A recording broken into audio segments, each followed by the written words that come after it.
approximately now. So we're going. So I'm just gonna start the theme song, and then we're ready to go. So let's get that rocking to the clock. All right. Let me check the sound. Should be good to go.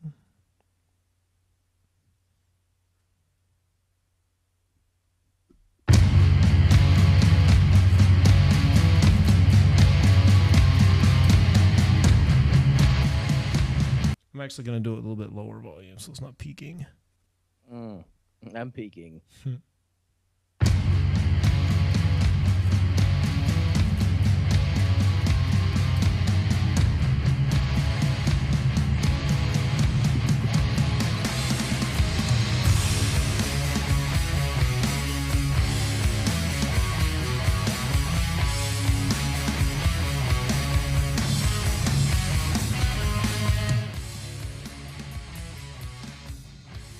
Hello, everybody, and welcome to the HorrorBull Podcast. I am Brian. I'm Tyler. And I'm Drew. And we're back together again. It feels like we miss a couple of weeks, like every month. Yeah, we've been busy it's been staggered. kids. It's been staggered. Yeah. Busy guys. Yeah, it's things happen. That's why we have such an extensive backlog. We have all those extra podcasts we can put out, so we can take a hiatus if we need to. You guys don't even know some of the treats that we have in that library as well. I know there's like every time I'm like, oh god, we can't do it this week. Do we have anything left? I look like, oh, we have like 17 left. It's fine. We also have every week all the stuff that we say before the podcast I record. So at some point and I save it as like episode number banter. So at a certain point we're gonna have a banter episode where it's just all of the crazy, like the episode we just released. What was it? I've already forgotten. What did we release this week? Whatever it was. Aftershock. We spent like 15 minutes before we recorded that episode doing Cockney British accents, and I think that has to end up somewhere on the internet. So I feel like that was. I wondered where that was because I remember that, but I don't remember hearing it on an episode. Yeah, that's funny. Why was it that episode? I don't know, but tonight you're gonna get all sorts of Aussie accents. Crikey. Because that's a right gator there. Well, hang on. That's a little teaser before we get there. Hey, follow us on Twitter at HorrorBull. I mean, chances are you probably already are if you're listening to this you think podcast. You can do this in an Aussie accent? If you'd like to follow us on Twitter at HorrorBull. God damn it! I went to Cockney. Drop that H. God damn it. We're at HorrorBull Podcast. Horrible. You can't. I can't do it. It's only offensive if I try because everything I do sounds Caribbean. Hang on, let me find the horrible podcast. Let me find my turn. Let me find my turn. It's follow the HorrorBull Podcast, man. Oh, follow the HorrorBull Podcast. follow the. That's Kiwi. That's more like a New Zealand. Right, you can follow the HorrorBull Podcast. We're at Twitter. We're at HorrorBull Podcast. HorrorR. So anyway, Twitter. As if it weren't like anyone from Australia is like, I know that it's offensive and we're sorry. Like it is one of the most like delectable accents to try out. Like it's not like we're trying to be assholes. It's that it sounds so neat that we want to try. We're not trying to be assholes. I'm sure people make fun of assholes. Our accents all the time. We do have them. What do you mean? What? We like to think we don't. Hey guys, let's go to the mall. Yeah. We definitely have accents. Like I would like to drive in that traffic. GR Healthcare is like 37th in the world. Our infant mortality rate is higher than some African countries. On Twitter, we're at HorrorBull Podcast, HorrorBullPcast. You can check us out at thehorribllepodcast.com. Change to the website coming soon. We're working on that. Hopefully get a little more content up there. Some writings, some scribblings, some ideas. Yeah. It's gonna be awesome. Yeah, I'm excited about this. Also, public guys. I'm gonna go ahead and I'll go ahead and do this because it's the elephant in the room for us. But Tyler and I had our first fight in 3 years. What? So I'm gonna post that. Why are you podcast? Why is this on the podcast? It's funny because I thought it's like, man. I told Drew and I was like, you're about to start the second one. I was like, it's pretty good. It's pretty good that we've gone 3 years without an actual argument. I wouldn't even call what we had an argument. It wasn't an argument. It was a misunderstanding, but we're going to post the We're gonna post the screenshots online. No, we're not. I think it would be delectable. You're very West Coast in how you approach this stuff, whereas I'm more Northeastern, where I don't want to put that out there. I'd rather just shove it down. Brian, let's not talk about this. Brian, I'd rather you don't. And I'm come on, man, let's just share it. Come on, my therapist says. Hey, Bog, get rid of the body. So in tonight's episode is Wyrmwood, 2015's. Did it come out? It's 14. Yeah. Okay. It's 14. It's been in the works for a long time. As I looked at the little trivia on IMDb, it took them 4 years to make because they could only work on the weekends. You know who else that sounds like? Peter Jackson. It took Peter Jackson 4 years working on weekends to make Bad Taste. Bad Taste. Yeah. So that sounds very familiar.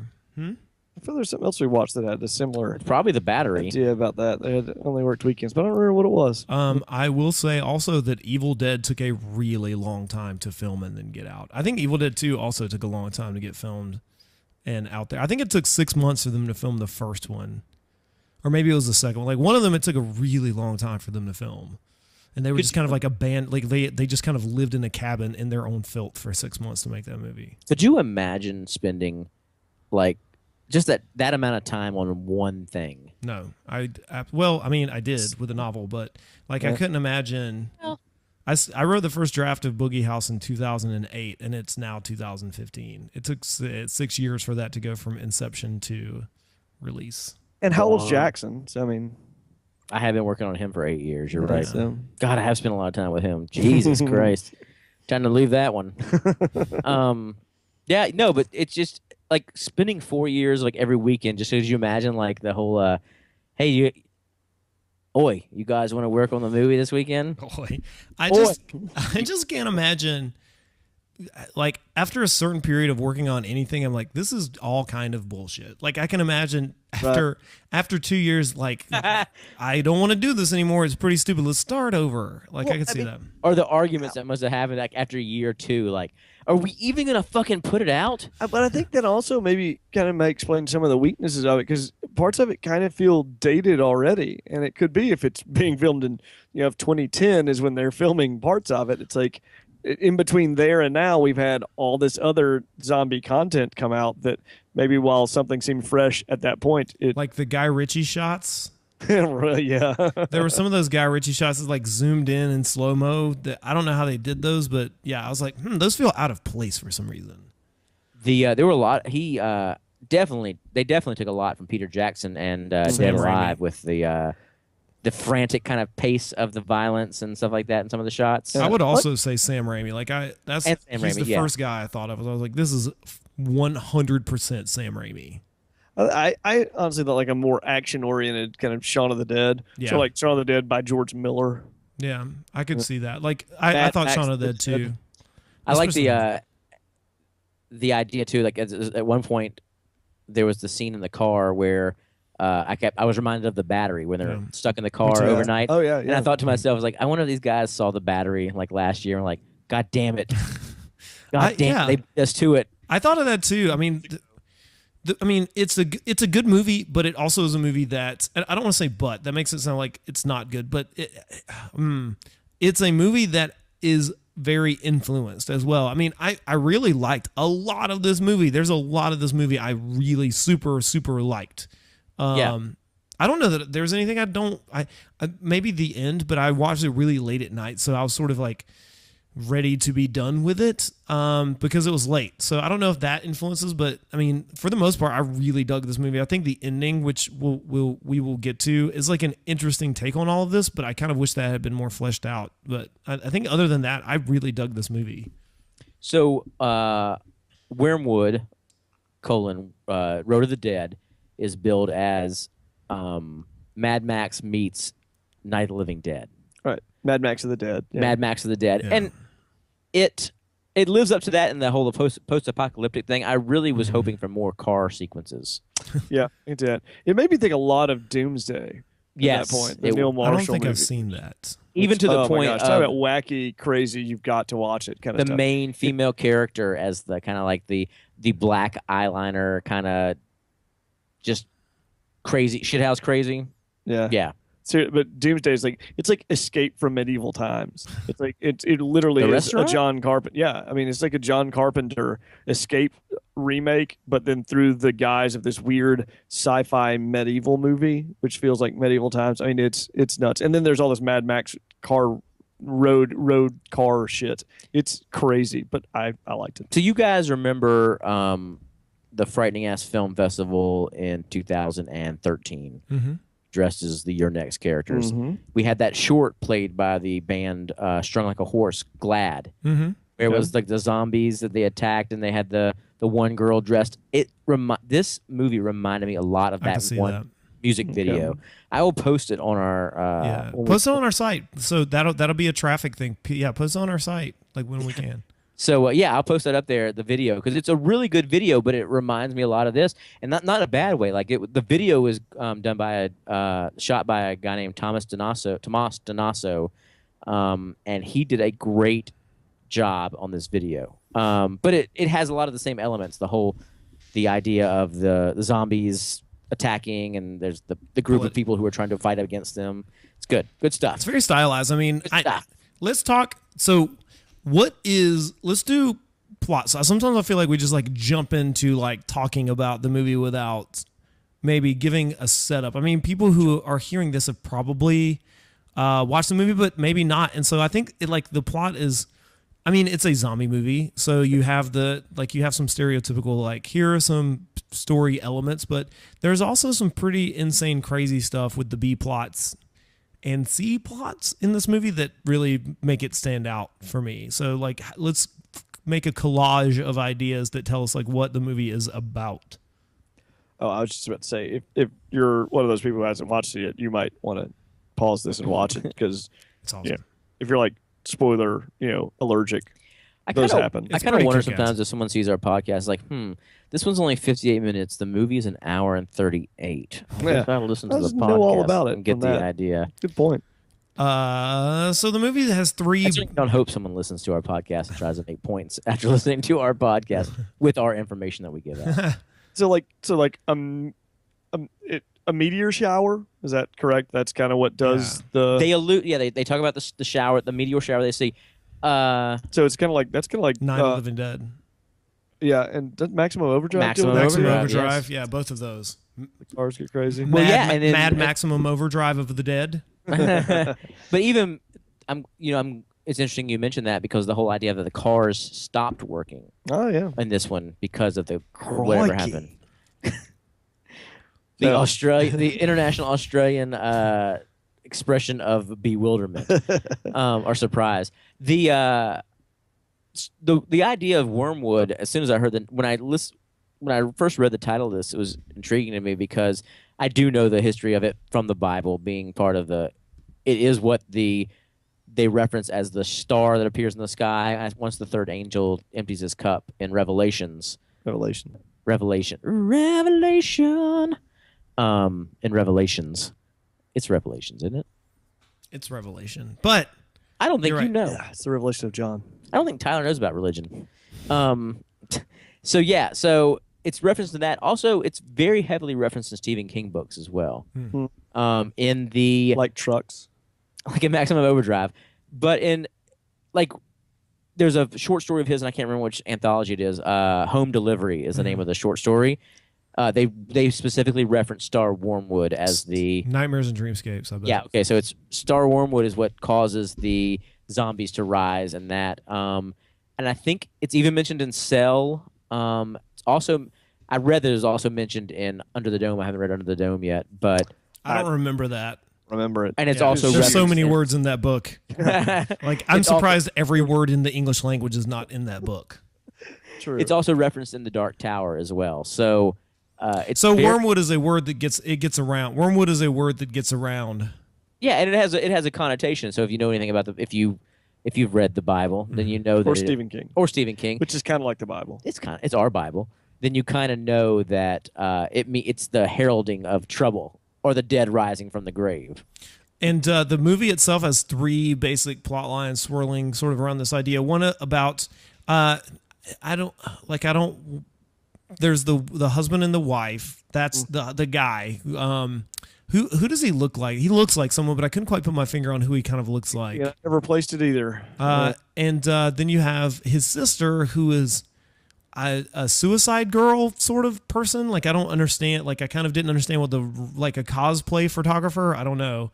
Yeah, something like that. And then you have I don't want to be in, like, I don't know how to say. Was the one guy Aboriginal? Okay, I just want to make sure that I was not. That's the only term I know of to use. It might be if it's offensive. I don't want to step in it. Well, because he's one of a kind. He's an Aboriginal. Well, it's just one of the things where, like, I didn't read up to understand, but I realized I just want to say he's just a dude. But, like, I think it would be kind of culturally insensitive to not say something about, I mean, because Australia, that's a huge part of Australian culture. So I just, like, it's mentionable, if that a word, mentionable. I almost think that's almost not even its own subplot, though, because it's like a scene, and then he's integrated into. It doesn't mention him at all. Like, that's one of the things I like about it, is that it's not like, oh, here's this other guy who is very, like, he is in here just for the sake of having him, and he, like, I like, it's not intentionally inclusive. It's kind of like Night of the Living Dead, where it's like no one mentions that Dwayne Jones. Is that Dwayne Jones is black? Like, no one mentions that. So, like, here it also doesn't make, like, he's just a dude in the movie, which I like. Well, it also goes to show, like, it's kind of what we expect from Australian cinema, though. Is like, in our culture, we expect to see everyone talk about it. Yeah, the crazy Australian guy and the Aboriginal character as well. Which over there, it could be the same dynamic as, like what you just said, Night of the Living Dead, like the white characters and the black characters. But nobody's going to mention it. I totally expected a kangaroo too, though. But in an American movie, it would be. I mean, like, we watched the remake of Friday the 13th several episodes ago, and it was very upfront about race, because you had one character who's like, why would you say that? It's racist. I'm black. Like, this movie doesn't have any of that, and, like, in America, it's very arch, and on the surface, like, it's there's no conversation about race. It's just like, here it is, black and white. We're gonna talk about it, but, like, this movie doesn't really acknowledge anything, but it's just like, because no one would just have the conversation like, oh, so you're blah blah blah, you know what I mean? So, don't your forefathers have something to say about this? I don't know why I just attributed a southern accent to the redneck Australian Jay Gallagher. It's the same idea. What is his name? Don't y'all think these Aboriginals are ruining this country? So anyway, it made Tyler uncomfortable.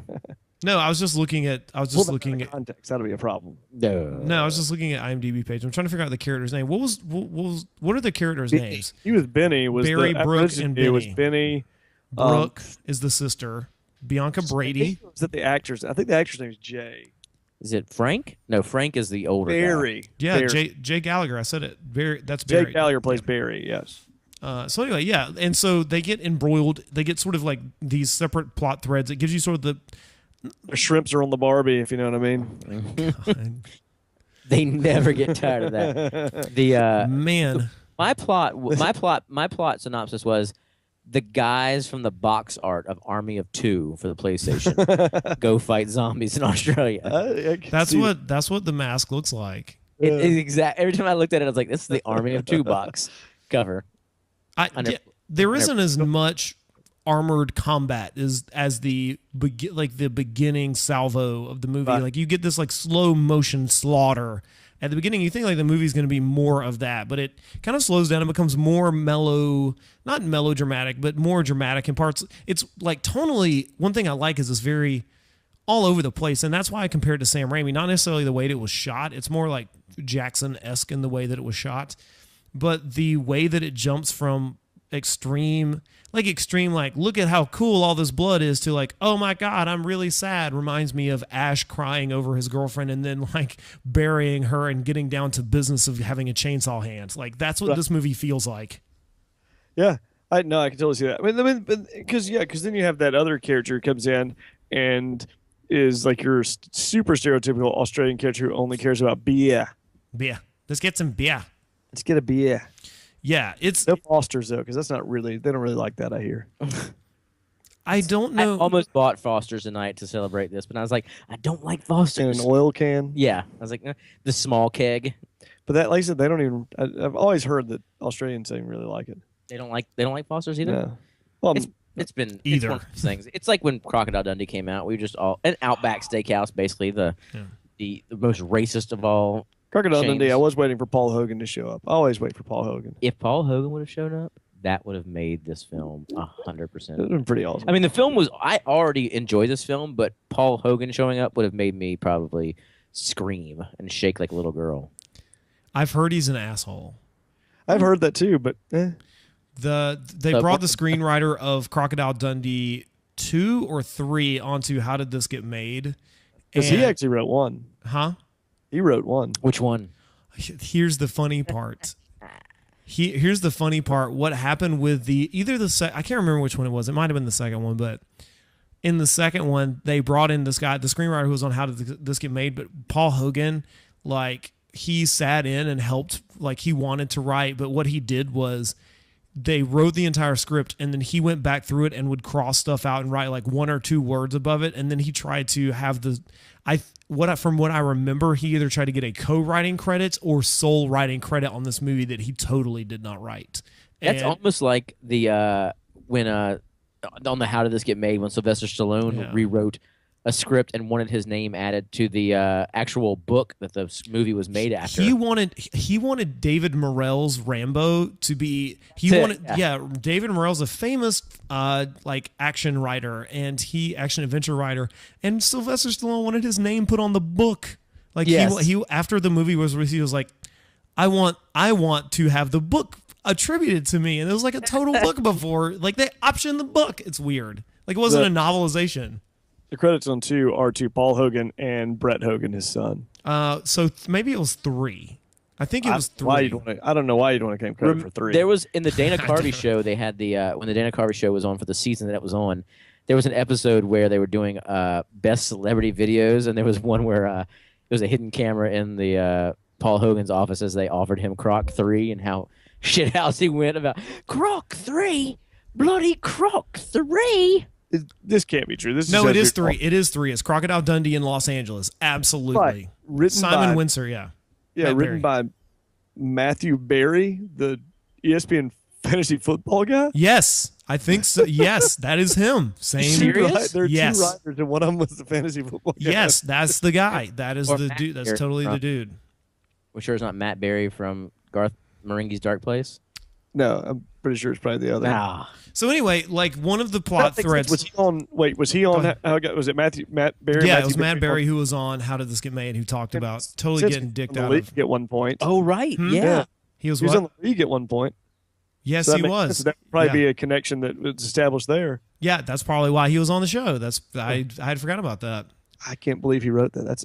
That's funny. Well, he almost didn't get credit for writing it. I don't know if I'd want credit for it.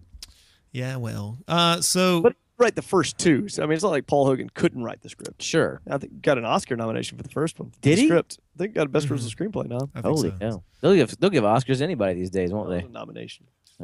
So anyway, like one of the things that I think reminded me most of Shaun of the Dead was that opening scene where Benny talks about his brother chasing him through the woods, and like that's an idea I haven't really seen in a horror movie that chases aren't necessarily just like frenetic and end in 1 to 2 moments. Like it will happen over time, and so like if a zombie chases you, you might not it might not catch you, so you get tired and just kind of walk. And that's one of the things I found really hilarious was Benny just like walking in front of his brother carrying the rifle until he decided like I guess I have to kill my brother, which is odd considering that how fast these zombies become. Yeah, or how fast. But that's at night. That's right. That was at night, which was when they're not farting out their mouths or whatever. It's very Green Mile-esque. So he kills his brother, and then shit hits the fan. I mean, the other plot we have Jay Gallagher's part. What is his name? I've already forgotten. Barry. Well, yeah, Barry trying to reach his sister who has been captured by the military and is being experimented on by this mad scientist. I want to talk about. I want to compartmentalize that and sort of come back to it because I want to talk about Jay Gallagher's part. He's Barry. Yeah. So like he's just kind of hanging out. It's the Dawn of the Dead remake kind of plot thread, but a dude instead of a woman because Hey, Gallagher is actually Clue Gallagher from Return of the Living Dead. So, no? No. God damn it. I tried to make their connection, didn't you I? did. He's actually the son of Gallagher, the comedian. He's Gallagher too. Do you remember when that was a thing? Yes, I do Gallagher's remember that. brother. Yeah. So he. Gallagher brothers. Mm-hmm. Do Well, I? I'm sure he does have. Oasis. Oh, right. I get it. That makes sense. I just did an interview with He has a new album. yeah, that's High Flying Birds, right? Yeah. That okay. Rolling Stone interview with him. I kind of like how just unabashedly and unabashedly unapologetic he is about everything. Like when he talks about people, he's like, "Oh, that guy's a fucking twat." They're I'm both. like, yeah. Apparently, they like- both were like that. Noel and No, but Liam. he's still that way, and he's like, I've mellowed out a little bit in my old age. I'm like, well, Have you? yeah. He's like, I like Bono because he drinks still. And I was like, I imagine all his equals from the '90s who have now given up that, Right. and they're like, Because they have straightening to out. because their livers are broken. Right. He's still all right. This isn't Noel Gallagher. they're on Gallagher. dialysis. Yeah. So so Jay Gallagher's plot thread is sort of like the Dawn of the Dead remake, where he's with his wife and daughter, and they're a very I think like they are set up as a very normal family. I mean, it's sister. It's ultimately, yeah, his sister has like, but she's kick ass. Like she's weirder, but she's kick ass. And so like he and his wife and kid are like a normal family. They bicker a little bit, but nothing like there's no trouble in paradise. It's just kind of like this is the normal raising a teenager kind of stuff. Yeah, the daughter calls her friends Right, some sluts, and everybody's like, whoa, whoa, whoa. One Yeah. won't get off the phone at dinner. Right. Yeah, just your normal teenage stuff, and then he too has this moment. What's weird is like this movie veers from one emotion to the next in moments, and I guess like that's a good thing that it doesn't sort of like just stick, like it doesn't stick with the sadness too long and linger on it. It just kind of goes like, oh my god, this is crazy shit, and then like, oh, I'm very sad, but then here's some more crazy shit. Like that's kind of how the movie progresses. I like that it doesn't go like, and now here's our like sad sequence. It's just kind of like, oh my god, this is sad. Cut. It's like you always think that's how it would be in that situation too. There's just so much stuff going on. You don't have time to linger on your sad, depressed, you know, death of your family kind of thing. This He had his one moment and he had no nail left, and then right, Yeah. exactly. This movie kind of Is missed. yeah, oh man. he missed. Spoiler. Whoops. But the idea that in this kind of situation, it's still that whole idea of in my head of like, if I was presented with this situation, I'd probably just kill myself. Yeah. And Do he I- tried to? Yeah, and he does. I mean, come on. So one nail gun doesn't work. You don't try again. I mean, I've seen Dead Zone. I just put some scissors on a. I Gross. put some scissors on a bathtub drain and just jam my face down into it. I mean, I think it's historical. Like it's something that a lot of people experience is that when they have a moment of weakness where they try to commit suicide, a lot of people panic and try to undo the damage. Like people will slit their wrists and then try to like wrap it up, and that doesn't work. So I think that maybe he felt like he had the moment and then the relief of not dying and then moved forward. Man, like that's my only explanation. I tried to. I just They got Crasher's gun or whatever. That's true. I did. I read an article a couple weeks ago about the Golden Gate Bridge and the suicides that happened on that, and everyone they interviewed who survived jumping said that their immediate reaction as soon as they jumped was, "Oh my God, what have I done?" Yeah. Yeah, it's like that. That whole temporary insanity thing of where you're like, "Oh my God, I'm going to kill myself," and then you realize, "Oh, I didn't have to do that." Yeah, I don't want to do that. Like I just wanted to have a dalliance with the end, which, I mean, maybe that's what happened here. And I think, True. I mean, the thing is, I think if you linger in the situation and you're literally witnessing your wife die, I think, I do think you probably would have that moment of like, fuck, I want to kill myself. But then you do, like, you're so, like, it's PTSD. It's like war. You're just like, no, I got to keep going. I got to find out what's going on. Say fack. Yeah. Say fuck. Fack in I hell. want to kill myself. All of a sudden he's a boss. I'm not- Australian. I'm not going to engage because I know that it would be terrible. I'm gonna at one point I'm just gonna like break it out and you guys are gonna shake your heads. And Also, hey, by the Fact. way, the zombies when their eyes turn, kind of like Milky? Kate's eyes. Hmm? They kind of like your lady friend's eyes. Really? That's weird. Kate has very light eyes, and She when does. when she turns into when they turn into their zombies, it's like, oh, Kate's eyes. I'll definitely have to tell her that. Please I'll do. show- I will. She'll like that. I like to think of that as an alternate version of Cat's Eyes too. Kate's Eyes. Kate's eyes. I was trying to think. Oh, never mind. So then we have. Okay, so let's talk. I think we need to like totally hit the sisters plot right now because it's so. Let's hit that. Let's hit that. Let's hit that plot. I'd hit that like a tree on indoor. If you were a stormtrooper. If that was a biker scout. Oh, hey, Brian, you check that off our list. Obligatory Star Wars reference? Check. Yes. Got it. I don't know if we've ever made a Star Wars reference on here. I try to avoid them because, like, what are you going to say at this point? Except I'd hit that Kevin. What are we gonna say that Kevin Smith hasn't said? I know exactly. So the sisters plot is it's the weird like it's She gets herself into a very Terry Gilliam-esque Yes. doctor situation. Yeah. okay. That's not who I was picturing, but yeah. Now that you mention it, Terry Gilliam's a good. The whole like that fisheye kind of lens and stuff like Yeah. that. It reminded me a lot of 12 Monkeys when they're in that when Bruce Willis is going through the interrogation by the When he's like drooling all over himself at the beginning, like reminded me a lot of that, and the whole like even Brazil. like this. I know Terry Gilliam didn't direct City of Lost Children, but it kind of reminded me of that too. The whole Also, Juné then. yeah, but it gave me that feeling too. It was a very strange. The doctor was very strange. He was Liked to Strange. dance. Doctor He liked boogie. Strange. He loved disco. He did. Doctor Strange loved disco. Oh shit! Haha. That was a good one. It's all right. I mean Strange love. Sorry. yeah, it's I mean If you're listening to this on Friday, what you've missed is the look of disappointment on Tyler's face when he tries to talk and I sing over him, guys. You got to tune in. that's what they tune in for is you singing over me. So we need to do the it more. look of defeat on his face when I start. So as far as the sisters plot goes, like that B plot, I wanted to hate it because I thought like, oh, they just like every once in a while they just have this weird scene of science guy with needle and yellow suit, like HVAC suit or whatever.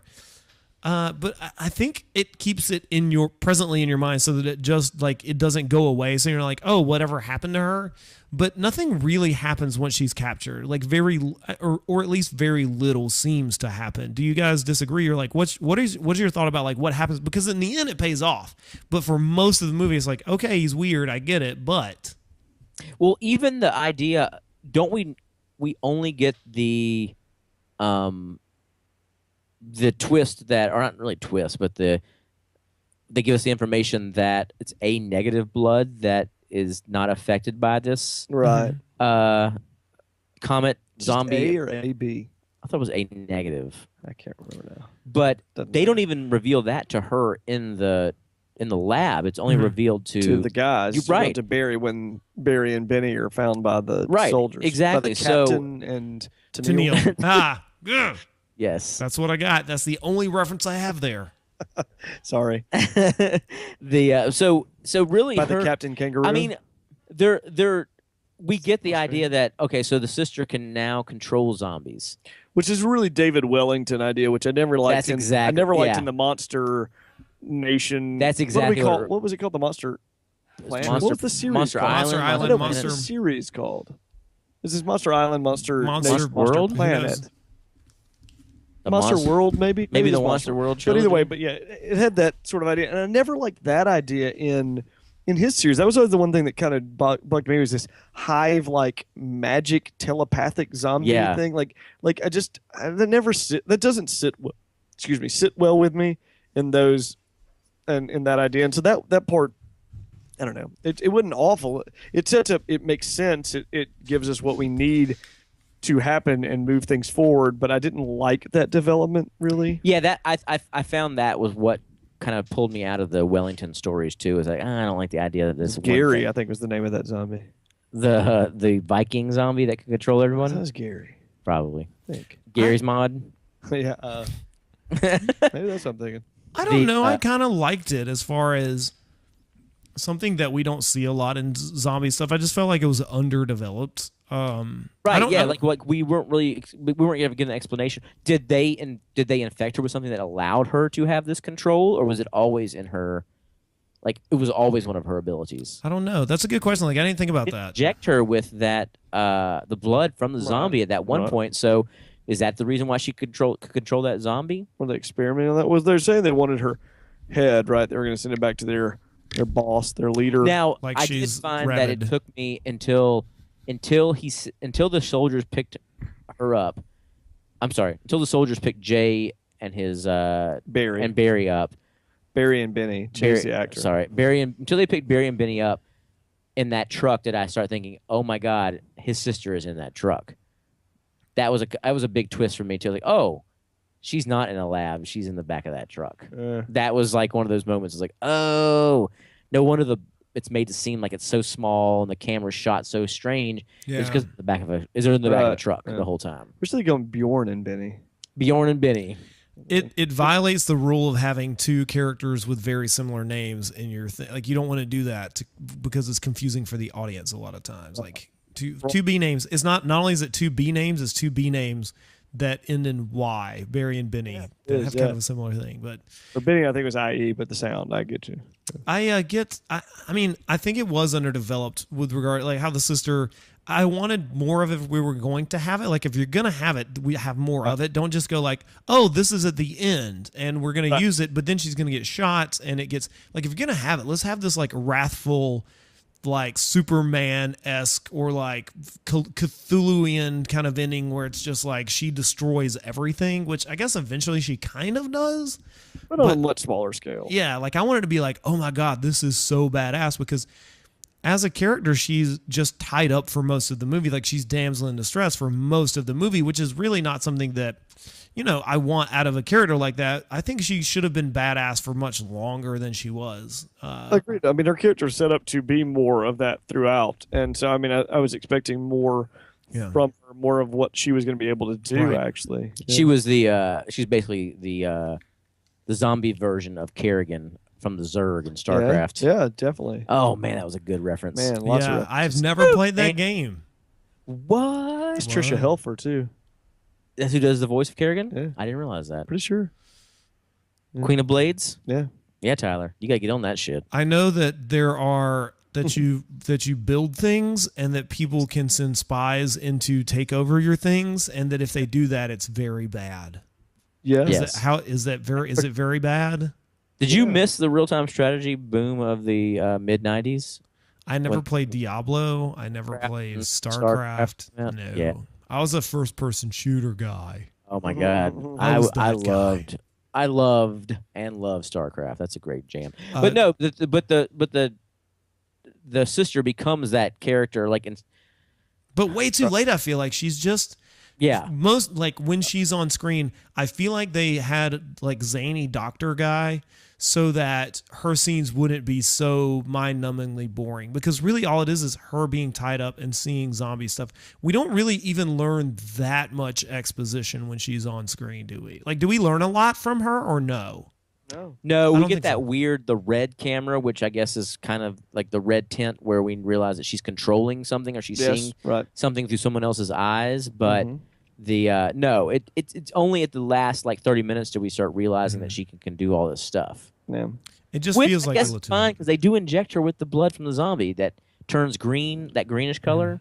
Everything about this though screams, Mad Max in the sense that I'm expecting the inevitable sequel to, or even Evil Dead 2, I guess would be another example too, just to be better funded and just more and just this, but more like everything just piled on and just expanded upon and done to that next level. Like Ice-T, next level. That's his podcast, the next level. Anyway. We looked up on it. There is a Wyrmwood 2 on IMDb, and what Drew is saying is true. And what I hope doesn't happen is that if they make a second one with more money, I hope they don't take out some of the,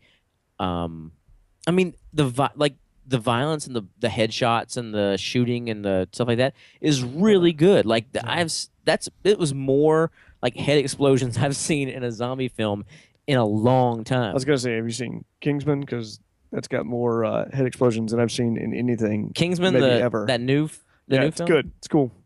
Huh. I am not. I do not want. I want to be unequivocal here. I really liked this movie a lot. So I enjoyed this movie thoroughly. I don't want to. This is not a movie where I'm like where I'm giving it a pass. Like, oh, I liked it a lot. Like, I thoroughly thought this movie was so kinetic and weird, and I really like some of the ideas. I just don't think they were fully developed or were like at the end. I thought it would have been more cool.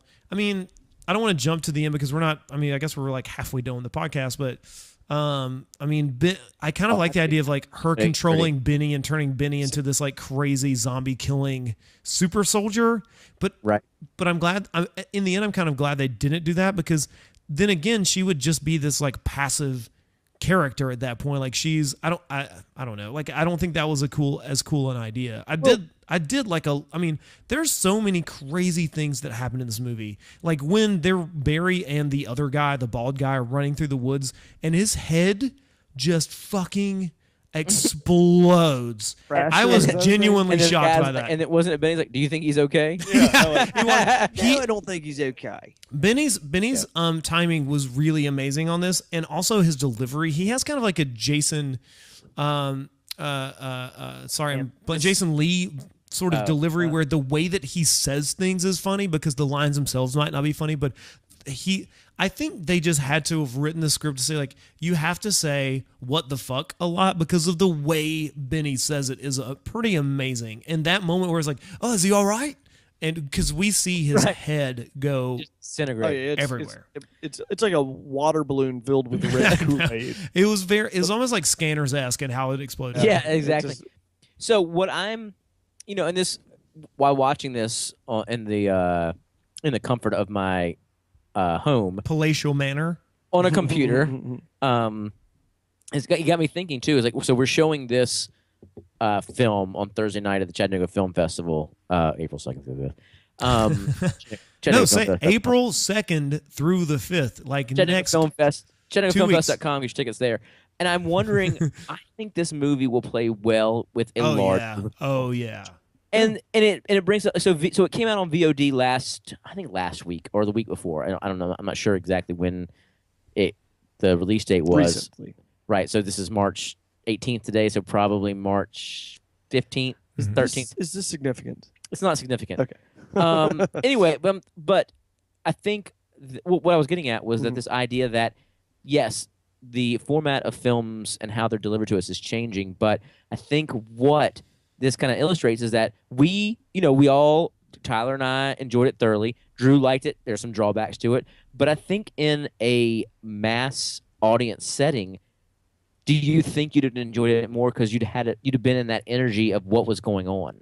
I'm not gonna fall into the bad Milo fallacy. The very famous bad Milo. Because it's seen with people. I do think this movie. Yes, I think this is a movie that its energy and all of that is going to carry better on a bigger screen with a large group of people who are thoroughly enjoying it. Yes, because I don't think it's bad. No, right. I do think it will gain energy and potency from that, as opposed to what was the movie? Our previous example of this. What was the movie from last year, Brian, that played so well? Why don't you play in hell? Is that what it was called? Something to that effect?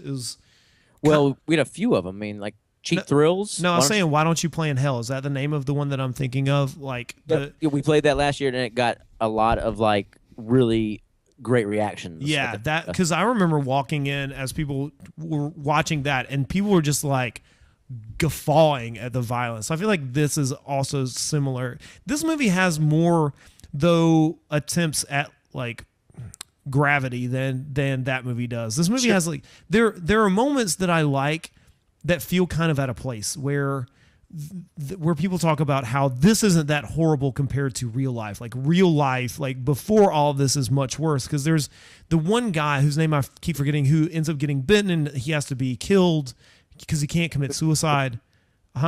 What's his name? It's the beer. Yes. I can't remember Frank. But he has the moment where he talks about maybe his kid dying of a brain tumor. Yeah, and then he says, "No, go ahead. Sorry." No, I'm just saying that like this movie reaches for something else that's not just like most horror movies portray the here and now as the ultimate picture of violence and the worst thing that could possibly happen. But I guess upon reflection, you can think like when you're in a moment, you can say, no, this other stuff is worse. And I think that's one of the things I like that this movie reaches for, even though like it feels weird in this crazy ass action oriented movie, but it's still there. There's still the element of that things happen that are worse, fates worse than these happen. So I don't know. I wish I could remember. There was one say he does say that, but then he contradicts that like immediately after he says, and I can't remember what he says. It was really funny when I was watching because I turned around to Gina and I was like, "This is worse than this. You just told us your kid died from brain cancer and how bad that was." And then he says something that kind of negated that, which I thought was interesting because I agreed with what you said. Yeah, it totally pulls you out of it, but in a good way. You're like, yeah, this is bad, but I mean, it's handleable, or it's bad for everybody. It's like it's like it's like an equal an equal opportunity bad. It's happening to everybody. It's that moment in Day of Dawn of the Dead, the whole when they're going around the table asking what they were good at before all this happened, and the one character's like, I was good at being a dad. That moment where you're like drawn into the fact that these people had lives before this happened. Yeah, and like it's poker in Dead Rising. Like, why do you do that? So dumb. Yeah, well, I mean, I think it is true though that in this situation you can't.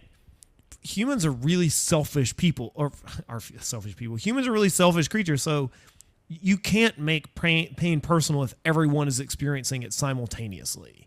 Right. You sort of have to let it go. Like everyone is going through this, but your kid dying of cancer pre all of this feels worse because it's more personal to you. And I'm sure that like the pain that the people in this movie felt post the zombie takeover kind of stuff was probably less bad than say like when Barry had to kill his family, because that was sort of like at the outset. Like I'm sure that was the worst, and everything after that was just like you reach a certain level where your body just shuts down, but also like you realize what's going on. It's not just like I don't understand this. Yeah. Everything else like that was right gator. I've been making up Australian slang. That's one that I'm really going to try and catch on. I really wish that the it could mean anything. You know what I'm going to do home tonight and do? Go on eBay and try to find a copy of Bayou Billy for the NES. Oh, nice, yeah. To play. Because you're going to enjoy that for like 5 minutes before you realize how terrible it is. Oh God, these games were horrible. There's a someone emailed to the Giant Bombcast a couple weeks ago and was like, here's the test if a game holds up over time. Play it for 10 minutes and then ask yourself, would I like to keep doing this for longer? And the answer is usually no. Outside of the Super Mario games and like Zelda, that's why those are still great games. Well, yeah, I'd say I still would like to play them, but God, so many of the rest are so terrible. Like Mario, Zelda, I'd go say Mega Man. Like, and Mega Man and Metroid. I mean, that's the thing. The games that last because I would like to play them again. Sure. Even the first Metal Gear. I mean, Contra, right? Even the first Metal Gear, though, I'm like, I don't want to do this. No, it gets obnoxious. Yeah. It was long. It was long before there were actually 100-minute cutscenes. Yeah. But you still had weirdly named villains that didn't actually distinguish. They didn't look distinguishable, but still had distinguishable characteristics. Oh gosh, Hideo Kojima. Oh, Kojima. That bastard genius. That's nothing to do with what we're talking about. I guess so. Next shirt we make should just say "Oh Kojima" on the back. Oh Kojima. I kind of like that. Just red on. I would say red lettering on white. Just block letters. O, Kojima. Oh Kojima. Anyway, he has quit. No, you got to put it in the font of the snake yelling. Oh right, with the exclamation point at the end of it. Totally. The copyright 2015. Or just podcast. Don't steal. Please don't steal that. Yeah. So as far as like the end of the movie, explain. I can't quite actually remember what happens at the end. Once they freed the sister, and what exactly happens? I am completely blanking. They realize she can like control zombies, so she does that. Is Benny dead at this point, or does that come later? Bitten or shot, and He gets then shot. and then he says, and then he sacrifices himself so she can bring him back, and he kills the other two guys, and then the captain challenges Barry to a fist fight. Oh yeah, This is very Archer, I guess, especially with the name Barry. It's like challenges the fist fight, and then but the sister gets shot before all of this, right? he shoots the sister, and then challenges to the fist fight. See, yes. that's another thing. Like they set her up as okay, so here is the badass stuff. I expected her to save Barry, but instead it still becomes about Barry. And even though he's the lead, I still very don't. traditional gender roles that should not have been in this. Do I? There are very traditional gender roles that should not have been in this. Yeah, she should have ended up like he should have thought the entire time he was going to save her, and then ultimately she is the one who ends up saving him. I agree. But I don't know that he's even the lead. Like he is the lead, but this movie doesn't. I mean, what does he do that is the most heroic? Like what makes him the leader here? What makes him the person we care about the most? Is that meant to be there? He puts the fire out. He puts the fire out. It sounds like an lights 80s song. We didn't light the fire. Except on the captain's face. Yeah. Exactly. The idea that I lost where I was going to say. God. Dude, it's like you had it. I had it. I was like, oh my god, I'm gonna make such a great point. This is okay, so here's my point. I forgot it. So I mean, I don't know.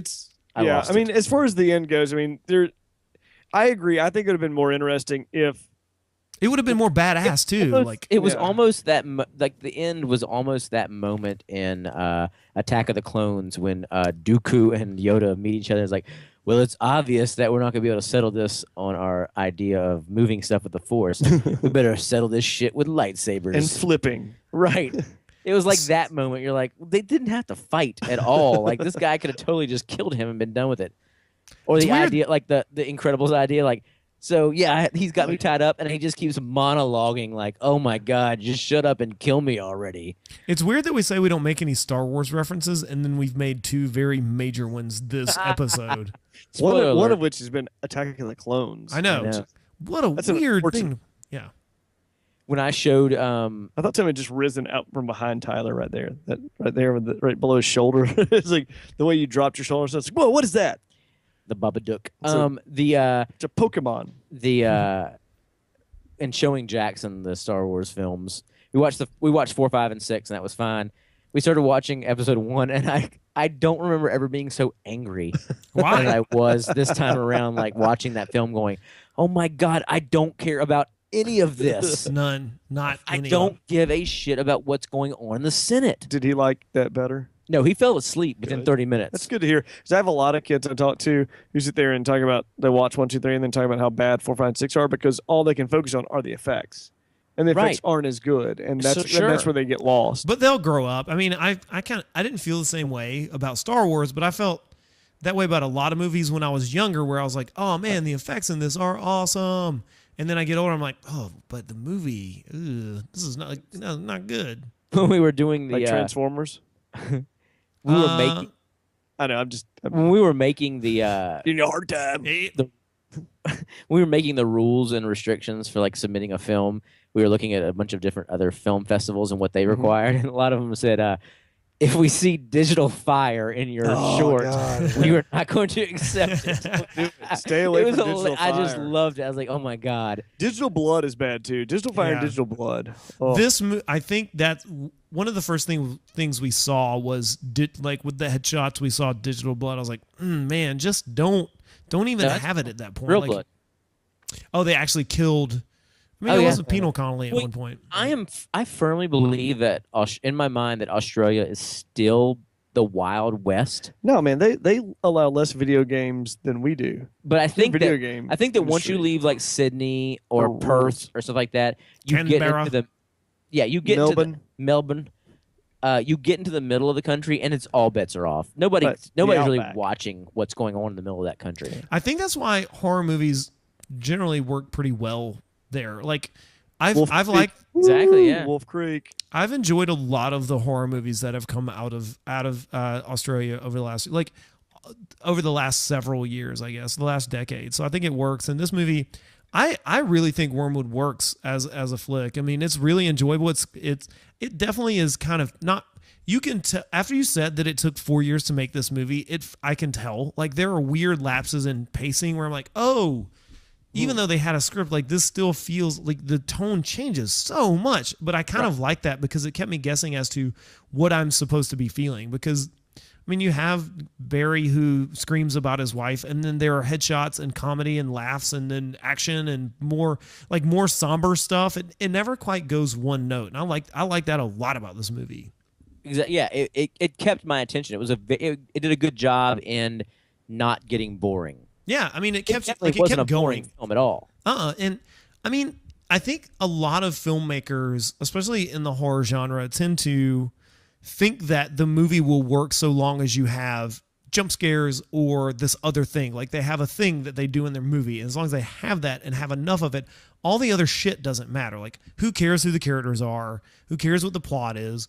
And I think that's why a lot of horror movies don't work. It's why it's so easy to pick apart horror movies is that they want the one thing, which is like gore or scares or whatever that I guess horror MacGuffin is. Like they want that one thing, but the other stuff goes away. And this movie doesn't really have that, even though the characters aren't that, like they're not that in depth. I mean, these are not very deep characters, but yet they do pretty awesome stuff continuously through the movie. And I don't know what separates this from other unsuccessful movies of its ilk.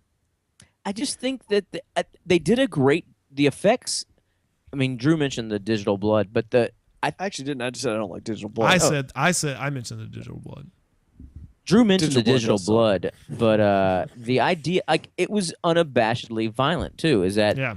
I mean, people got their heads blown off, and that was just the way things were gonna.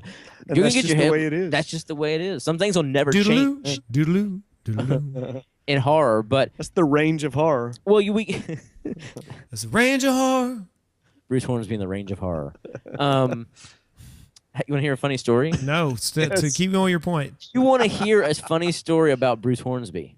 After this, tease it and then come back. I want to hear what your point. Your point. He lost his point. No, I didn't lose it. Okay. I didn't lose it. Is that I think we're living in a great age of horror, and that we can get the films that are like this, where they're unabashedly violent, where we get just like heads blown off and shit just hitting the fan, and then we get the films like The Babadook and like Starry Eyes and Resolution, where there's something other than the typical horror that you're used to, where they're not following those three films in particular are not following this typical script of what a horror movie should be. This one is a great zombie, blow your head off kind of film. It's what a zombie film should be in this day and age. No, they didn't shy from people just going out and fucking taking a shotgun and blowing heads off. It also, like, I feel like zombie movies especially are susceptible to sort of like plot. You have to do something good to make a good. You have to do something different to make a good zombie movie these days. Well, I just think, I mean, I think a lot of zombie movies are bad because they fall into this sort of like plot hole where they get stuck and like characters have to do stuff to go somewhere, and it becomes about how to move the plot forward or like what the actual obstacles are as opposed to like what the characters want. Like if characters have like a pretty specific goal, then I think the movie works a lot better. And I think this movie has that because it has a pretty simple goal. It doesn't just put weird obstacles in front of them and then kill off the characters so that it's like, oh my God, here is an obligatory death scene because we haven't had one in 10 minutes. So I feel like this movie avoids some of the traps that a lot of these kinds of movies fall into, like where you have a pack of people and they slowly get killed off, like the end, then there were none problem. So I feel like this movie avoids a lot of that. And I don't know what separates it from other movies that don't work, but this movie works.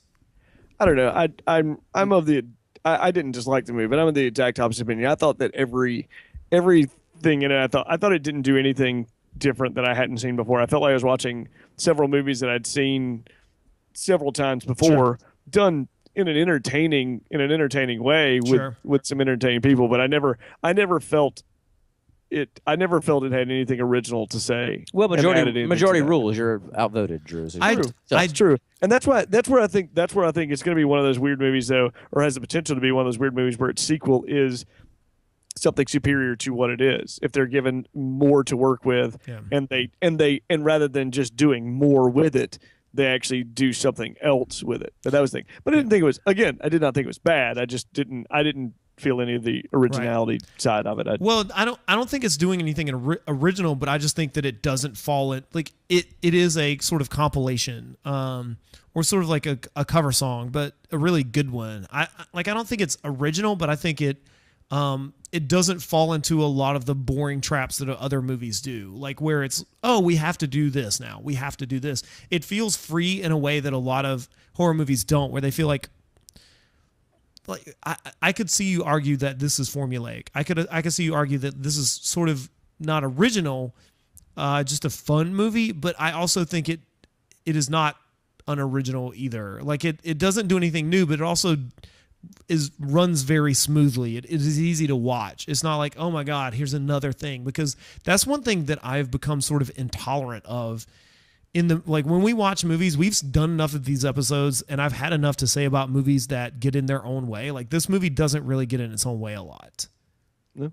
You know, I enjoy that it moves along, and it doesn't just bore me, and it doesn't have these sort of like plot obstacles where it's just obligatory and just there to be there. Because that's where a lot of these movies trip up. I'm trying to think of one that we've watched where I thought it was really tedious, the way that they have to stop the plot, or they have to slow the movie down so that we can have a movie-length movie. Friday the 13th, the remake. Yeah, absolutely. Look, can I tell you this like Bruce that movie a Hornsby lot. story now? Yeah. Oh yeah. Sure. Right. So in Bruce Hornsby's first album, I believe it's called The Way It Is. Okay. I could be wrong. He's from my hometown of, I think he's from Williamsburg, Virginia. But anyway, we're getting bogged down in details. let's go. Bay Days, Hampton Bay Days. I'm going to say the year is probably 1987, 86. Okay. He comes to play, and there's a contest for someone who owns a fishing boat. He'll come out and fish with you for the day. So my parents... Is that really fun? I don't know. My parents have a friend who owns a oyster. They're oyster people. Okay. And they win it. So I got to spend a good afternoon with Bruce Hornsby on a boat.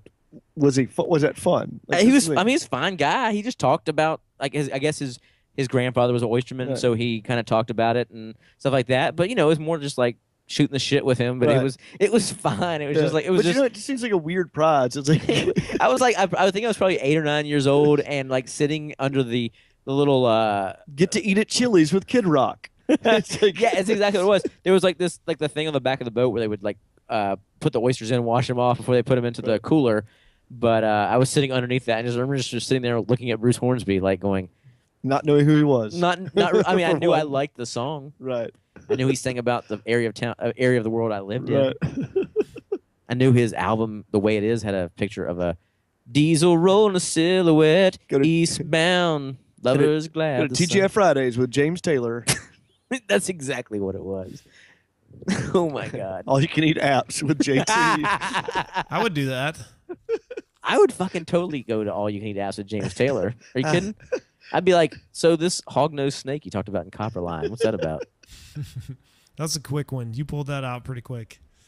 Or I actually talk about like going to Carolina in my mind. I'm like, man, sometimes late at night I think I can hear the highway calling, Yeah. geese in flight and dogs that bite. Hey, I'm just trying to eat my wings, my boneless wings. Please leave me alone. He's like, look, I got to do this for like an hour. It's like, I just want to eat potato skins. Him just sighing and looking at his watch the entire time. Oh my God. I would recommend Wyrmwood though. I think I people would need too, to see that. yeah. I would say watch it. It's like it's And if you're looking for something to listen to after Wyrmwood, James Taylor's Greatest Hits and Bruce Hornsby's The Way It Is. Sorry. I agree. All of those points. Listen to The Mandolin Rain. I'm just trying to entertainingly think of other chain restaurants. I know. to I could see your brain, the gear moving in your head. Cheddar's. With who? I'd go Cheddar's with let's see, who's another good 50 Cent. I think it's gonna get out of the range. No, you need to keep into that adult contemporary Yeah, true. range. I would like go to Red Lobster with Joe Walsh. Christopher Cross. There you go. Red Yeah. Lobster with Christopher Cross. Oh, that's it. Red Lobster. That's a good one, Tyler. Red Lobster with Christopher Cross. I mean, because at some point you just get tired of Red Lobster's bullshit, and you're like, God damn, this is like the worst seafood ever. It's admission, not secret or anything, but I could not name a Christopher Cross song. Sailing. Uh-oh. I don't know what. Run Like the Wind, Arthur's theme. Oh yeah, I have no idea. Yeah, Run Like the Wind's a good one. What is sailing? Same. Sailing takes me away to where I'm going. Nope, I got nothing. That has no. Do miracles. That's nothing. You've never heard. Now, if you start quoting Chris Cross songs, I could do that. The moon in New York City. Nope. You've nothing. never seen Arthur? I know it's crazy, but it's I've true. seen it, but I don't. my- Not since 1985. You've never even seen the Seinfeld episode where they booked Christopher Cross for the Millennium concert? Didn't he win some crazy amount of Grammys like that first one? I'm absolutely sure. Artist. And... I'm absolutely. I think we need to really. If you started talking about Daddy Mac and Mac Daddy, I would be down though. Listen, miggity Mac, y'all. real talk, guys. We need to talk about having a podcast about early '80s to late '80s adult contemporary rock. Oh yeah, I could do that. You guys certainly can. You know, Drew and I could probably hang as far as knowledge. I think I'd like to have Tyler in there just to be like, I have no fucking clue. Yeah, what you're talking about. I have. Yeah, no, I don't. I take pride in how little I know about adult You're contemporary telling music me from the 80s. you don't want to go to Applebee's with the Little River Band. Bob Evans with Kenny Loggins. A Bob Evans. Jesus Christ. Where is even a Bob Evans? Ohio. Right. Yes. I know there's a Bob Evans in Myrtle Beach, South Carolina. In Ohio. Yeah.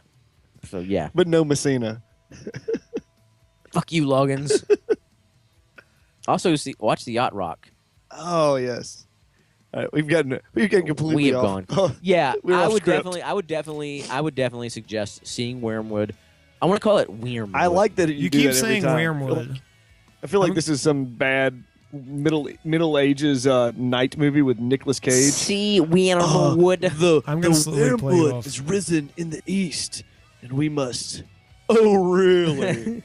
So see Wyrmwood, and if you're in the southeast and at least with like in 2 hours drive of Chattanooga, come see it with us on Friday, April 2nd at the Chattanooga Film Festival. No, that's the third. Thursday, April 2nd There you go. at the Chattanooga Film Festival. And we're not saying that Bruce Hornsby won't be there, Right. but we're not saying he will be because I'm also saying that Bruce Hornsby. at that point, I can't predict that. I can tell you that yes, Elijah Wood will be there. So I will tell you that.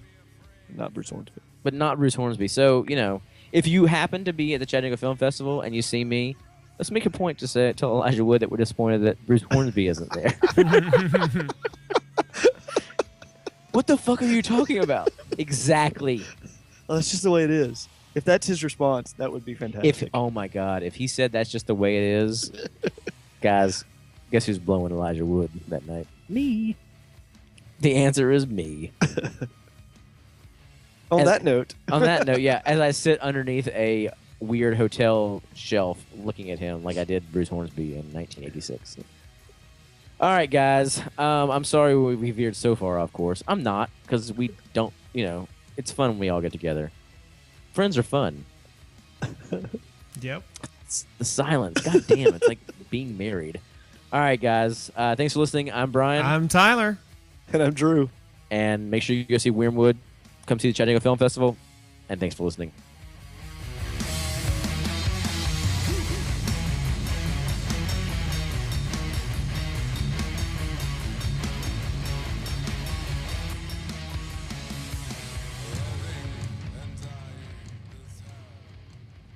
Leave her behind. Little Carl's Jr. with Steve Perry, Mm-hmm. Oh, God. That guy. but not a Hardee's. That guy's probably should. I refuse to eat at Hardee's. I will eat at Carl's Jr. Well, Hardee's is too far east. He can't traveling that far. That's right. Are you going to talk anymore tonight, Tyler? Yeah. No, I don't have anything to add to this at all. Like I can't think of any of these. I don't know any of these people really. So I'm just like, I have no idea. And I don't have any of this. I'd like to get into an argument with somebody someday who was like, please have an argument with me about music when you came into age during Limp Bizkit. Say that again. Sorry, you broke there's so up. many times What? at trivia. No, it's fine. There's so many times at trivia we have a song that we get that we don't know, and I'm always like, God damn it, Brian would know this. Brian would know this fucking song. All the time. But then we got it. It was Seals and Croft. Was it Diamond Girl? Yeah. Or Because Summer Breeze? No, it wasn't Summer Breeze. It was Diamond Girl. But Scott got it though. Yeah. yeah. As I listened to it, it's like I knew it. It's like I know who this is, and I just couldn't. And then he sat there for a while, and he's like, We may never pass this way. Seals and Croft. I was like, that's it. I could not name a Seals and Croft song either. I don't even know who that is. The more famous one. Summer Breeze. Summer breeze makes me feel fine. I guess I know that one. Through the jasmine in my mind. Wait, but the first three, the first line is the only part of that song I know. Summer breeze. Yes. Well, Typo Negative did cover it. Oh, that's right. He was like, Summer breeze makes me. They also feel covered Cinnamon Girl. They did cover Cinnamon Girl. Wait, the Prince song? Not the Prince song. The Young song. Right. I'm in love with the cinnamon girl. Okay, How do you even sing that slow? What's the donut place in Tim Hortons? with Neil Young? Tim Hortons with Neil Young. It has to be a Canadian. Drew, you should make a Yeah. post on the website that's just all of these in a list. I also thought Leonard Cohen maybe. Tim Hortons and Leonard Cohen. Leonard Cohen's a little too cool. I know, but at the donut place though is yeah. But I agree. Waffle House with Leonard Cohen. Waffle House with the Atlanta rhythm section. Yeah, that sounds more like it. So you listen to him sing I am so into you, or imaginary lover. Tyler's like, God damn it, I don't know. I have no idea what you're talking about. I just I don't. might as well just be speaking in a foreign language right you now. and Drew, this is all you and Drew. I don't know. I just don't know it. Like it doesn't. I mean, it's fine. just Ruby Tuesday with Kevin Cronin. Jesus Christ. I mean, I think you'd have to lead with that with REO Speedwagons. I totally want to say, like, let's go to the mall. Let's go to the mall with Dan Fogelberg, but he's dead, so I can't make that dream a reality. That's sad. I don't know any Dan Fogelberg songs either. You do too. You know All Things On. We It's the drink a Christmas- toast to innocence. I don't know We that song. drank a toast to now.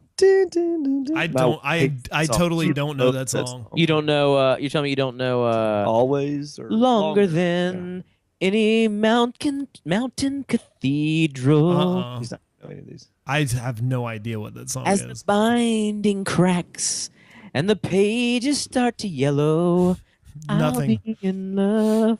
I got You're going to nothing. sit there as a music fan and tell me you don't know any Dan or what's the I remember listening to Dan Fogelberg in the car once on the way to when I worked at the pet funeral home with Jill. Right. And she's like, after listening to it, she's like, this guy is singing about fucking books.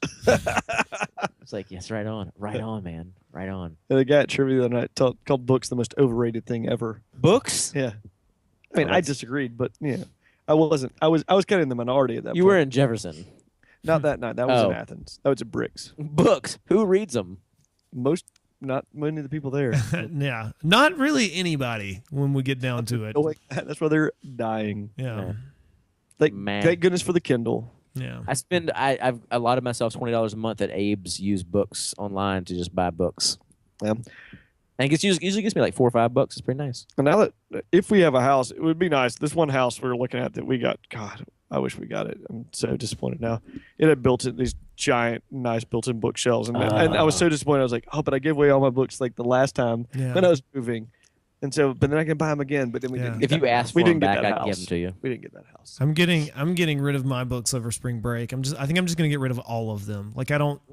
I'm just at one bookcase, Yeah. and I've got way too many on that one. More power Yeah. to you guys. I might just get rid of all of them and just get the credit. Like I kind of want to.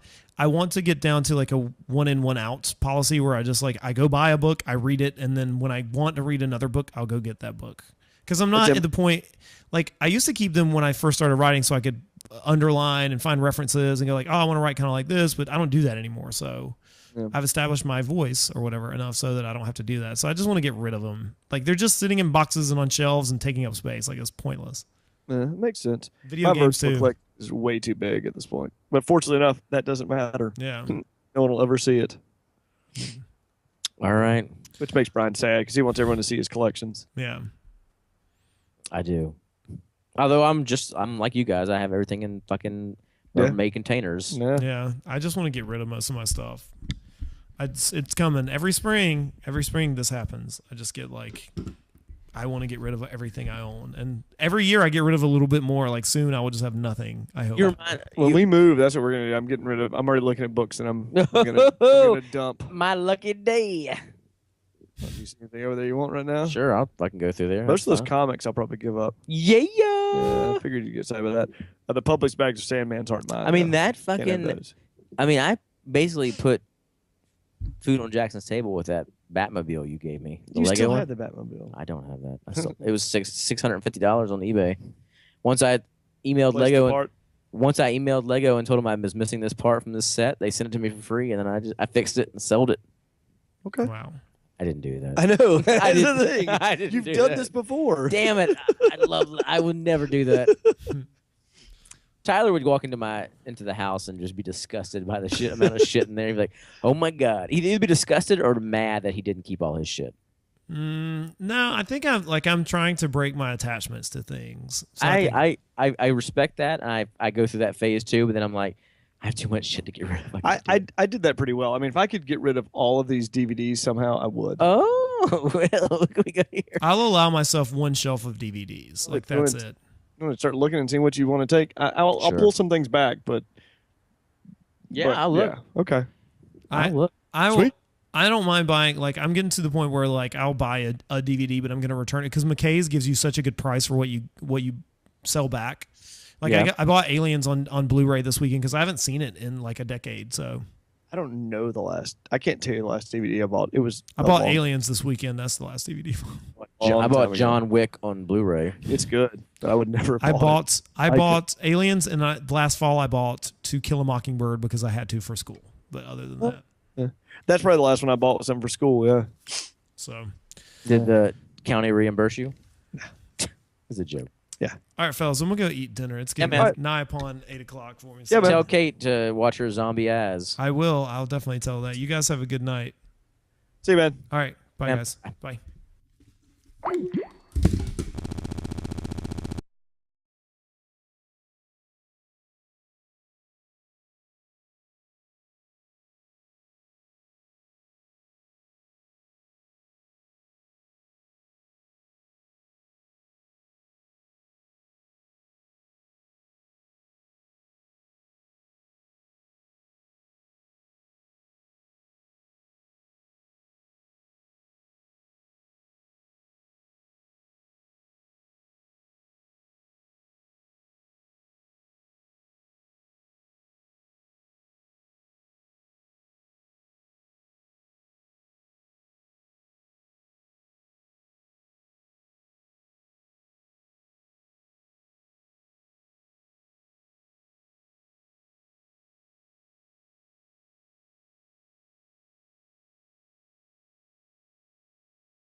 some ideas. Yeah, it's gonna be awesome. Yeah, I'm excited about And this. also, public guys, I'm gonna go ahead and I'll go ahead and do this because it's the elephant in the room for us. But Tyler and I had our first fight in 3 years. What? So I'm gonna post Why are that. you podcast? Why is this on the podcast? It's funny because I thought it's like, man, I told Drew and I was like, You're about to start the second one. I was like, it's pretty good. It's pretty good that we've gone 3 years without an actual argument. I wouldn't even call what we had an argument. It wasn't an argument. It was a misunderstanding. But Yeah. we're gonna post the screenshots online. No, we're not. I think it would be delectable. You're very West Coast in how you approach this stuff, whereas I'm more Northeastern, where I don't want to put that out there. I'd rather just shove it down. Brian, let's not talk about this. Brian, I'd rather you don't. And I'm like, come on, man, let's just share it. Come on, my therapist says. Hey, Bog, get rid of the body. So in tonight's episode is Wyrmwood, 2015's. Did it come out? It's 14. Yeah. Okay. It's 14. It's been in the works for a long time. As I looked at the little trivia on IMDb, it took them 4 years to make because they could only work on the weekends. You know who else that sounds like? Peter Jackson. It took Peter Jackson 4 years working on weekends to make Bad Taste. Bad Taste. Yeah. So that sounds very familiar. I feel there's something else we watched that had a similar It's probably the battery. idea about that. They had only worked weekends, but I don't remember what it was. I will say also that Evil Dead took a really long time to film and then get out. I think Evil Dead 2 also took a long time to get filmed and out there. I think it took 6 months for them to film the first one. Or maybe it was the second one. Like one of them, it took a really long time for them to film. And they were just kind of like a band. Like they just kind of lived in a cabin in their own filth for 6 months to make that movie. Could you imagine spending like just that amount of time on one thing? No, I did with a novel, but like I couldn't imagine. I wrote the first draft of Boogie House in 2008, and it's now 2015. It took 6 years for that to go from inception to release. And how old's Jackson? So I mean, I have been working on him for 8 years. You're right. So. God, I have spent a lot of time with him. Jesus Christ. Trying to leave that one. Yeah, no, but it's just like spending 4 years like every weekend. Just as you imagine, like the whole, hey, you guys want to work on the movie this weekend? Boy, I just can't imagine.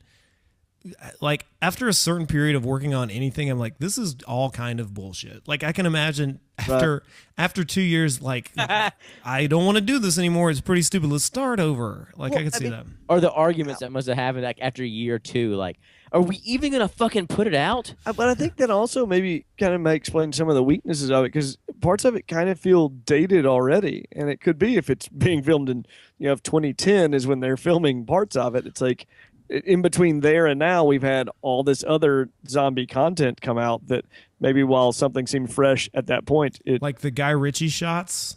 yeah.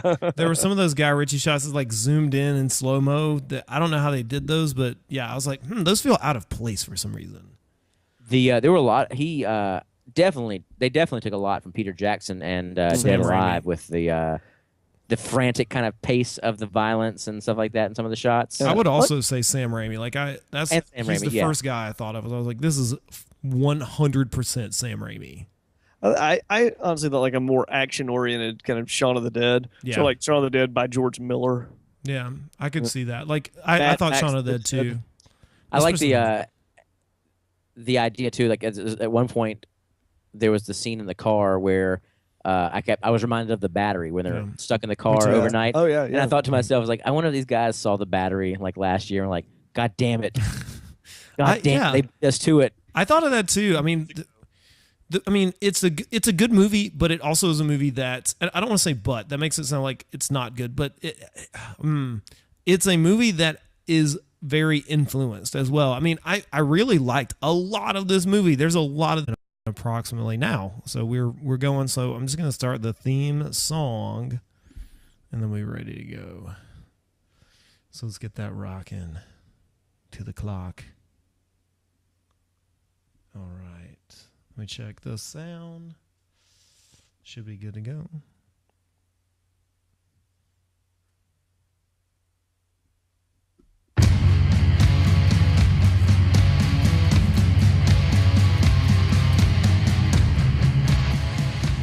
I'm actually going to do it a little bit lower volume so it's not peaking.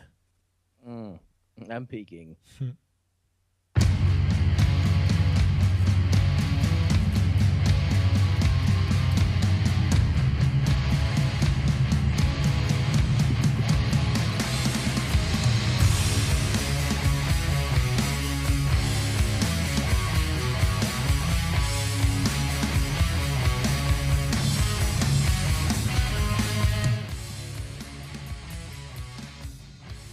Hello, everybody, and welcome to the HorrorBull podcast. I am Brian. I'm Tyler.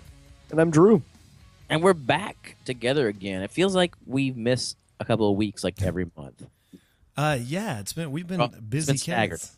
It's been staggered. Yeah. Busy guys. Yeah, it's we're things happen. We that's why we have such an extensive backlog. We have all those extra podcasts we can put out, so we can take a hiatus if we need to. You guys don't even know some of the treats that we have in that library as well. I know there's Man. like every time I'm like, oh god, we can't do it this week. Do we have anything left? I look like, oh, we have like 17 left. It's fine. We also have every week all the stuff that we say before the podcast I record. So at some point we have, and I save it as like episode number banter. So at a certain point we're gonna have a banter episode where it's just all of the crazy, like the episode we just released. What was it? I've already forgotten. What did we release this week? Whatever it was. Aftershock. That we spent like 15 minutes before we recorded that episode doing Cockney British accents, and I think that has to end up somewhere on the internet. So I feel like that was. I wondered where that was because I remember that, but I don't remember hearing it on an episode. Yeah, that's funny. Why was it that episode? I don't know, but tonight you're gonna get all sorts of Aussie accents. Crikey. Because that's a right gator there. Well, hang on. That's a little teaser before we get there. Hey, follow us on Twitter at HorrorBull. I mean, chances are you probably already are if you're listening to this you think podcast. You can do this in an Aussie accent? If you'd like to follow us on Twitter at HorrorBull. God damn it! I went to Cockney. Drop that H. God damn it. We're at HorrorBull podcast. Horrible. You can't. I can't do it. It's only offensive if I try because everything I do sounds Caribbean. Hang on, let me find the HorrorBull podcast. Let me find my turn. Let me find my turn. It's follow the HorrorBull podcast, man. Oh, follow the HorrorBull podcast. follow the. That's Kiwi. That's more like a New Zealand. Right, you can follow the HorrorBull podcast. We're at Twitter. We're at HorrorBull Podcast. HorrorBull. So anyway, Twitter. As if it weren't like anyone from Australia is like, I know that it's offensive and we're sorry. Like it is one of the most like delectable accents to try out. Like it's not like we're trying to be assholes. It's that it sounds so neat that we want to try. We're not trying to be assholes. I'm sure people make fun of assholes. our accents all the time. We do have them. What do you mean? What? Whether we like to think we don't. Hey guys, let's go to the mall. Yeah. We definitely have accents. Like I would like to drive in that traffic. GR healthcare is like 37th in the world. Our infant mortality rate is higher than some African countries. On Twitter, we're at HorrorBull Podcast, HorrorBullPcast. You can check us out at thehorriblepodcast.com. Change to the website coming soon. We're working on that. Hopefully get a little more content up there. Some writings, some scribbling. This movie I really super liked. I don't know that there's anything I maybe the end, but I watched it really late at night, so I was sort of like ready to be done with it because it was late. So I don't know if that influences, but I mean, for the most part, I really dug this movie. I think the ending, which we will get to, is like an interesting take on all of this, but I kind of wish that had been more fleshed out. But I think other than that, I really dug this movie. So Wyrmwood, Road of the Dead is billed as Mad Max meets Night of the Living Dead. Right. Mad Max of the Dead. Yeah. Mad Max of the Dead. Yeah. And it lives up to that in the whole post-apocalyptic thing. I really was hoping for more car sequences. Yeah, it did. It made me think a lot of Doomsday. Yes. At that point, the Neil Marshall I don't think movie. I've seen that. Even to the point of talk about wacky, crazy, you've got to watch it kind of the stuff. main female character as the kind of like the black eyeliner kind of just crazy, shithouse crazy. Yeah. Yeah. But Doomsday is like it's like Escape from Medieval Times. It's like it literally The is restaurant? a John Carpenter. Yeah, I mean it's like a John Carpenter Escape remake, but then through the guise of this weird sci-fi medieval movie, which feels like medieval times. I mean it's nuts. And then there's all this Mad Max road car shit. It's crazy, but I liked it. So you guys remember the Frightening Ass Film Festival in 2013? Mm-hmm. Dressed as the Your Next characters. Mhm. We had that short played by the band Strung Like a Horse, Glad. Mm-hmm. Where it was like the zombies that they attacked, and they had the one girl dressed. This movie reminded me a lot of I can that see one that. music video. I will post it on our Post it on our site. So that'll be a traffic thing. Yeah, post it on our site like when we can. So yeah, I'll post that up there, the video, because it's a really good video, but it reminds me a lot of this, and not a bad way. Like the video was done by shot by a guy named Tomas Donaso, and he did a great job on this video. But it had